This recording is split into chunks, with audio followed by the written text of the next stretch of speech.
परमात्मा कौन है? बोले नाम तो नहीं लिया, वो कृष्ण है कि वो राम है कि वो शंकर हैं कि ब्रह्मा है, ये नाम नहीं लिया। इतना ही कहा सत्यम परम धीमहि। लेकिन उनका लक्षण बता दिया कि वो कौन है, उनका लक्षण क्या है। जैसे किसी का नाम आप न बताओ, कहो फला व्यक्ति आए थे, बोले कैसे थे? बोले उनकी नाक ऐसी थी, आंख ऐसी थी, वाणी उनकी ऐसी थी, वो ऐसे थे। तो भले कोई नाम न बतावे लेकिन उसका परिचय हो जाता है। श्री वेदव्यास जी ने नाम नहीं लिया, लेकिन कहते हैं कि जन्माद्यस्य यतः,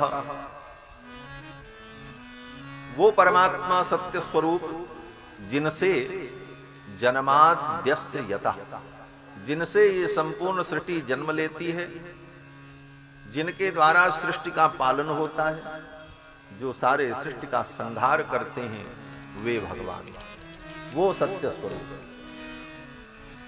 अन्वयात, और जो सर्वत्र अन्वित है। अन्वित होने का मतलब जिनकी सर्वत्र सत्ता है, कण कण में अंतर्यामी रूप से जो विद्यमान है।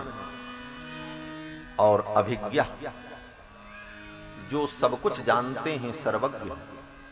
स्वराट, स्वराट माने जो स्वयं अपनी सत्ता से सत्तावान हैं, जिनको किसी की सत्ता की अपेक्षा नहीं।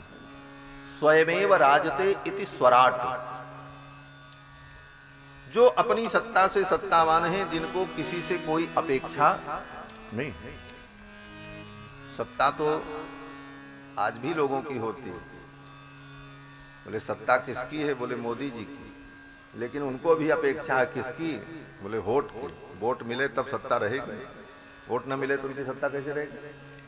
उनको अपेक्षा है मत की, जनता वोट देगी तभी सत्ता रहेगी। लेकिन भगवान की सत्ता कहते हैं स्वराट, स्वयमेव राजते, वो स्वयं उनकी सत्ता, उनको किसी से सत्ता की अपेक्षा नहीं। यहां तक कि अनंत अनंत सृष्टि करने के लिए भी उनको कुछ मटेरियल भी किसी से लेने की जरूरत नहीं। हम आप तो एक घर भी बनाते हैं तो सबसे पहले जमीन चाहिए। जमीन, आप कहेंगे हमारी जमीन है, हमने अपनी जमीन में घर बनाया।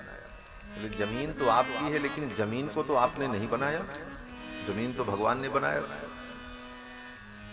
ईंटा पत्थर से आपने घर बनाया, वो ईंटा पत्थर, बोले ईंटा पत्थर, बोले उसको भी आपने नहीं बनाया। पानी मिट्टी ईंटा सब परमात्मा का ही बनाया। तुमने तो केवल उसको बटोर करके एक आकार दिया, कहीं का ईंटा कहीं का रोड़ा, भानुमति ने कुनबा जोड़ा। लेकिन भगवान इतनी बड़ी सृष्टि को उत्पन्न करते हैं, किसी से कोई मटेरियल नहीं लेते। जेहि सृष्टि उपाई त्रिविध बनाई, संग सहाय न दूजा। ये पंक्ति साधारण पंक्ति नहीं मारा, गोस्वामी तुलसीदास जी की एक एक पंक्तियां वेद वेदांत उपनिषद का ही व्याख्यान है। वेद वेदांत उपनिषद में जो बातें कही गई उसी को गोस्वामी जी ने भाषाबद्ध कर्म में सोई, भाषा में सरल शब्दों में कहा। तो वेदांत की जिस पंक्ति को मैं कह रहा हूं उसी पंक्ति का भाव गोस्वामी जी महाराज कहते हैं कि जेहि सृष्टि उपाई त्रिविध बनाई, संग सहाय न दूजा। संपूर्ण सृष्टि जिन्होंने बना दी, लेकिन किसी से कोई उनको सहायता लेने की जरूरत नहीं पड़ी। ऐसे परमात्मा कौन? बोले स्वराट, स्वयमेव राजते, जो अपनी सत्ता से सत्तावान है। फिर उन्होंने क्या किया? कहते हैं तेने ब्रह्म हृदय आदि कवये मुह्यन्ति यत्सूरयः। जिन्होंने सृष्टि के प्रारंभ में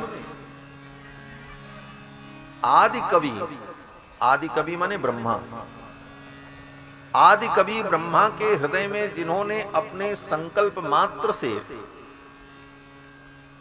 चारों वेदों का ज्ञान प्रकट कर दिया।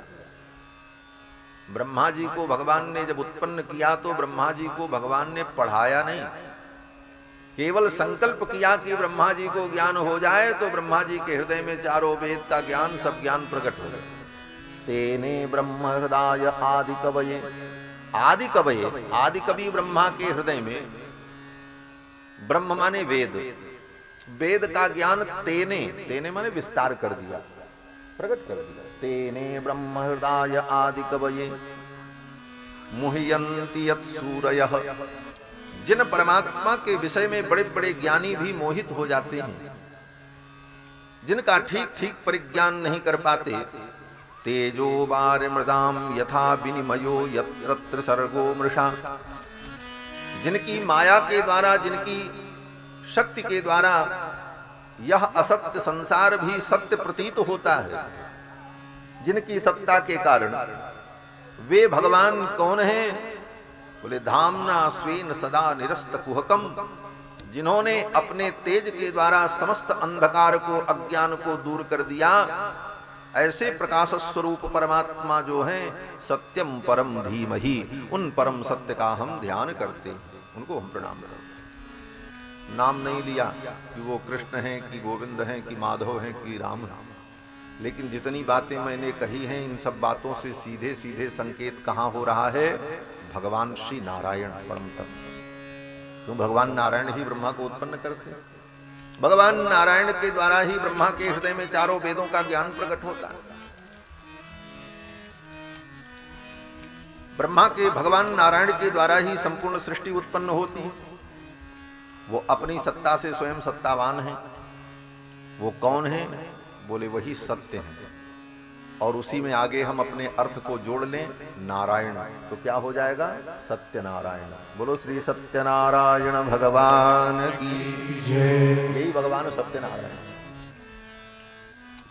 तो भगवान सत्यनारायण परम तत्व हैं। इसीलिए हमारे सनातन धर्म में सबसे छोटी कथा, जो कथा तो ऐसे सब बड़ी है, कोई कथा छोटी नहीं है, लेकिन कम समय में, कम संसाधन में और कहीं भी संपन्न हो जाए ऐसी कथा का नाम क्या है? बोले सत्यनारायण भगवान की कथा। घर घर में होती है और इस कथा को सभी सुनते हैं। क्यों? बोले प्राइमरी स्तर में भी यही पढ़ाया जाता है कि भगवान नारायण ही सत्य हैं, वही परम तत्व है। भागवत के प्रारंभ में उन्हीं भगवान सत्यनारायण को प्रणाम किया।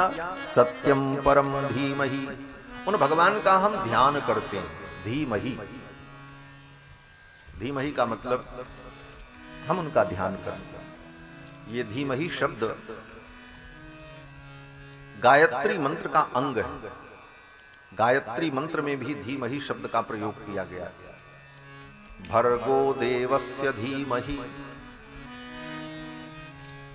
लौकिक संस्कृत में धीमहि का प्रयोग नहीं होता है। संस्कृत भाषा भी दो प्रकार की है, वैदिक संस्कृत और लौकिक संस्कृत। वैदिक संस्कृत जो है उसका व्याकरण कुछ अलग है, वहां पर शब्दों का प्रयोग भी अलग है, और लौकिक संस्कृत जो है वो अलग है, लेकिन 90% मिलती जुलती है, कुछ अंतर है। इसीलिए दोनों के अंतर को बताया गया। वेद के जो मंत्र हैं, उपनिषद के जो मंत्र हैं, और वैदिक ब्राह्मण ग्रंथ के जो मंत्र हैं, उन मंत्रों में जो संस्कृत की भाषा है, वो भाषा वैदिक संस्कृत मानी जाती है। और पुराणों में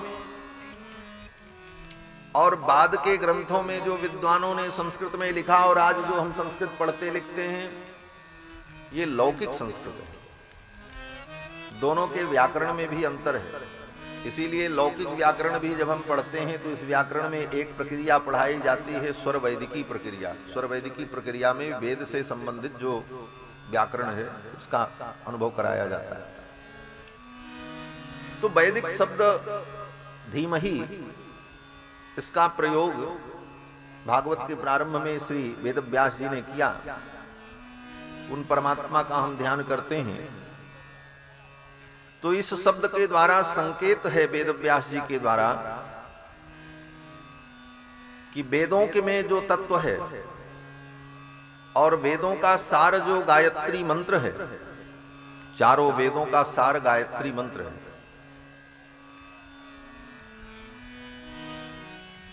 और गायत्री मंत्र में भी परम तत्व परमात्मा का ध्यान किया गया है। वही सारे अर्थ यहां पर है। भर्गो देवस्य, भर्ग माने तेज संपन्न जो देवता है, उसी को यहां पर कहते हैं धामना स्वेन सदा निरस्त कुहकम। बताइए यहां पर धामना स्वेन सदा निरस्त कुहकम। धामना माने प्रकाश, तेज के द्वारा जो समस्त अंधकार को दूर कर देते हैं, उसी को कहते हैं भर्गो देवस्य। जो भर्ग माने तेज संपन्न देवता है, देवस्य, उन देव का हम ध्यान करते हैं। और वो कैसे हैं? बोले जो वर्णीय हैं, वर्ण करने के योग्य। वरेण्यम, वरेण्यम माने वर्ण करने के जो योग्य, वरेण्य है। वर्ण किसका किया जाए? बोले भगवान का वर्ण करो, बाकी किसी का भी वर्ण करोगे तो मरण ही होगा। हाँ। लेकिन परमात्मा का वर्ण करोगे तो मरण से मुक्त हो जाओ। मरण से मुक्त होने का यही उपाय है कि हम परमात्मा का वर्ण करें। तो वरेण्यम, वर्ण करने के योग्य कौन है? वरेण्य भगवान है, जो तेज संपन्न है। भर्गो देवस्य, उन देवता का हम ध्यान करते हैं। धीमहि, क्यों? बोले धियो यो न प्रचोदयात्, जो हमारी धी को, धी माने बुद्धि को, धी माने बुद्धि, तो धियो माने जो हमारी बुद्धि को, प्रचोदयात् माने जो प्रेरित करें, जो सत्कर्म में लगावें, अर्थात हमें सद्बुद्धि प्रदान करें। क्या सद्बुद्धि? बोले वह शक्ति हमें दो दया निधि कर्तव्य मार्ग पर डट जाए। हमें अपने कर्तव्य का बोध हो जाए, ये बुद्धि परमात्मा मुझे दे, यही तो प्रार्थना है। धियो जो न प्रचोदयात्। लेकिन इसके साथ साथ विशेष भाव ये है कि भगवान ऐसी बुद्धि दें जिस बुद्धि से मैं उनको पालूं। बुद्धि तो बड़े बड़े बुद्धिमानों को भी मिलती, लेकिन वो बुद्धिमान अपनी उस बुद्धि का दुरुपयोग करते। लेकिन मंत्र में प्रार्थना की गई ऐसी बुद्धि दो जिस बुद्धि से मैं आपको पा सकूं। गीता में भगवान ने कहा है, मुझे प्राप्त करने वाली जो बुद्धि है वो बुद्धि भी मेरे द्वारा ही तुमको प्राप्त हो। जिस बुद्धि से हम भगवान को प्राप्त करेंगे वो बुद्धि भी भगवान ही देंगे। गीता में भगवान कहते हैं, ददामि बुद्धि योगम तम येन माम उपयान्ति ते। भगवान कहते हैं वो बुद्धि योग भी मैं दूंगा जिस बुद्धि योग से तुम मुझे प्राप्त कर पाओगे। तो कहते हैं कि हे प्रभु, आप मुझे ऐसी बुद्धि दो, मेरी बुद्धि को प्रेरित करो, धियो यो न प्रचोदयात्, जिससे मैं आपको प्राप्त कर सकूं। तो गायत्री मंत्र में जो प्रार्थना की गई, जो वेदों का सार है गायत्री, उसी गायत्री मंत्र के रहस्य की ही व्याख्या श्रीमद् भागवत महापुराण। ये संकेत, श्रीमद् भागवत महापुराण गायत्री मंत्र की ही व्याख्या है। अर्थोयम ब्रह्म सूत्राणाम सर्वोपनिषदामपि। ब्रह्म सूत्र का जो अर्थ है, समस्त उपनिषदों का जो सार है, गायत्री भाष्य भूतोसौ। और गायत्री मंत्र का भाष्य, भाष्य मानी व्याख्या, कमेंट्री, ये क्या है? बोले श्रीमद् भागवत महापुराण। बोले इसकी जरूरत क्यों पड़ी? तो कहते हैं इसकी जरूरत इसलिए पड़ी कि बहुत से ऐसे लोग हैं जो गायत्री का जप नहीं कर सकते। गायत्री मंत्र से उनका कल्याण नहीं हो सकता, तो उनका कल्याण करने के लिए ही गायत्री मंत्र की व्याख्या, वेद की व्याख्या, उपनिषद की व्याख्या श्रीमद् भागवत के रूप में वेद व्यास जी ने प्रस्तुत की। आगे प्रसंग आएगा, पता नहीं हम बता पाएंगे कि नहीं बता पाएंगे, लेकिन यही बताएगा। कथा है भगवान की, जानना चाहिए सब। वेद व्यास जी महाराज भागवत की रचना करने चले तो नारद जी आए, और नारद जी जब आए हैं तो वेद व्यास जी ने कहा कि मैंने 17 पुराण, महाभारत ये सब लिखा। इसीलिए लिखा कि जो लोग वेद नहीं पढ़ सकते, जो गायत्री मंत्र का जप नहीं कर सकते, ऐसे लोगों का भी कल्याण हो जाए, वो वेद के रहस्य को जान लें, इसीलिए मैंने सब लिखा। लेकिन अभी भी मेरे मन को शांति नहीं हो रही है, पूरी पूरी बात मैं नहीं वर्णन कर पाया।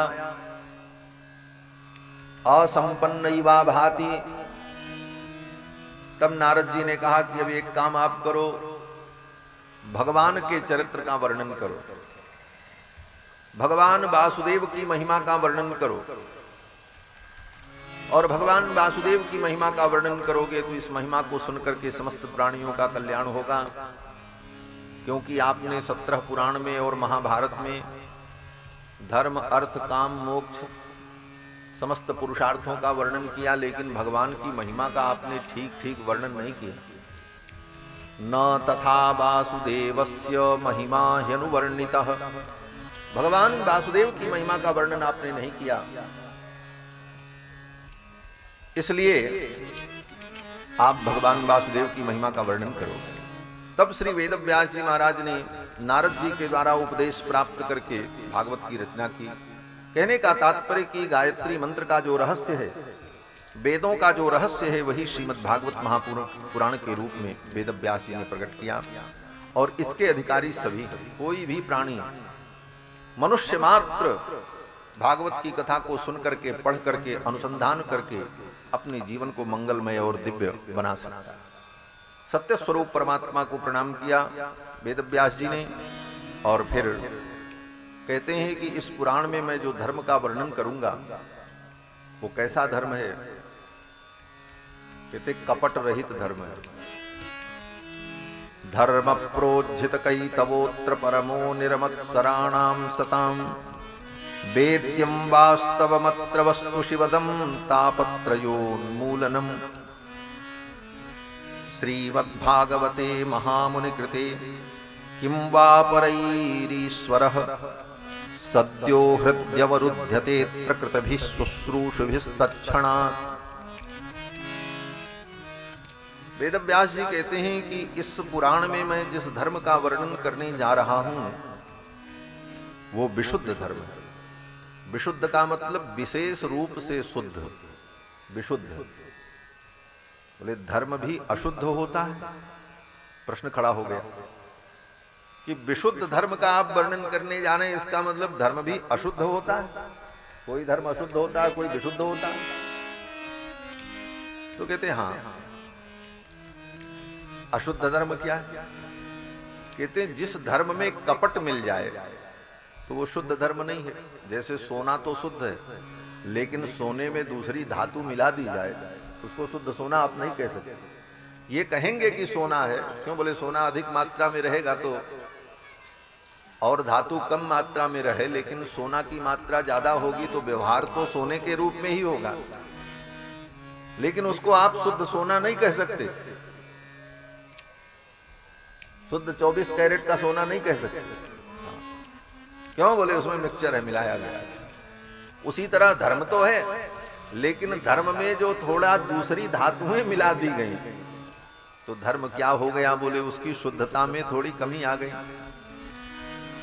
और अगर उसमें से वो सब निकाल दिया जाए, केवल शुद्ध शुद्ध स्वर्ण हो, बोले महाराज ये शुद्ध सोना है।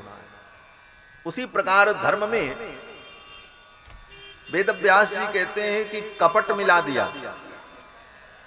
अन्य पुराणों में, अन्य ग्रंथों में जो धर्म की बात कही गई, धर्म कहा गया, धर्म तो है, लेकिन धर्म के साथ साथ उसमें थोड़ा मिलाया गया। क्यों मिलाया गया?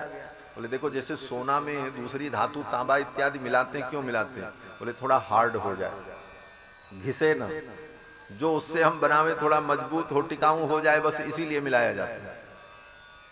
उसी प्रकार से अन्य पुराणों में जो धर्म की बात कही गई उसमें कपट को मिलाया।